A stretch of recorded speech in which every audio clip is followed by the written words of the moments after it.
भाजपला याच आठवड्यात नवा अध्यक्ष मिळण्याची शक्यता। पक्षाच्या स्थापना दिनाआधी अध्यक्ष जाहीर करण्यावर भाजपचा भर आहे। संघटनात्मक नाव नोंदणी पूर्ण झाल्याने अध्यक्षांचं नाव जाहीर केलं जाणार आहे। अध्यक्षपदासाठी अनेक नावं चर्चेत आहेत। भूपेंद्र यादव, धर्मेंद्र प्रधान, विनोद तावडे, डी पुरंदेश्वरी यांची नावं अध्यक्षपदासाठी आघाडीवर आहे असल्याची सूत्रांची माहिती आहे। याबद्दल आणखी माहिती घेऊयात। आपले प्रतिनिधी संदीप राजगोळकर आपल्या सोबत आहेत। संदीप, सौरभ, खरं तर गेल्या वर्षभरापासून भाजपच्या राष्ट्रीय अध्यक्षपदाची जी प्रक्रिया होती ती सगळी सुरू होती आणि संघटनात्मक जी नाव नोंदणी होती किंवा जी पदाधिकाऱ्यांच्या निवडी होत्या त्या सगळ्या आता पूर्ण झालेल्या आहेत। आणि 6 एप्रिल हा भाजप पक्षाचा स्थापना दिवस असतो आणि येत्या 6 एप्रिल पूर्वी खरं तर राष्ट्रीय अध्यक्षपदाचं नाव जे आहे ते जाहीर केलं जाण्याची शक्यता आहे।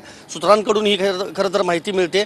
आगामी जर निवडणुका पाहिल्या तर बिहार विधानसभाची जी निवडणूक आहे ती नव्या अध्यक्षांच्या नेतृत्वाखाली लढवली जाईल असं देखील सांगितलं जातं आहे। आणि प्रामुख्याने विचार केला तर भूपेंद्र यादव, धर्मेंद्र प्रधान, पुरंदेश्वरी यांचं नाव देखील चर्चेत आहे।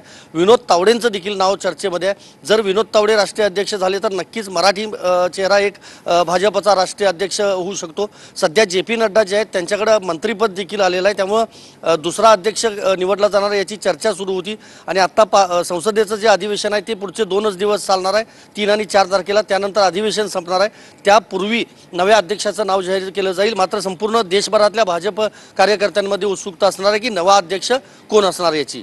संदीप, धन्यवाद या माहितीबद्दल।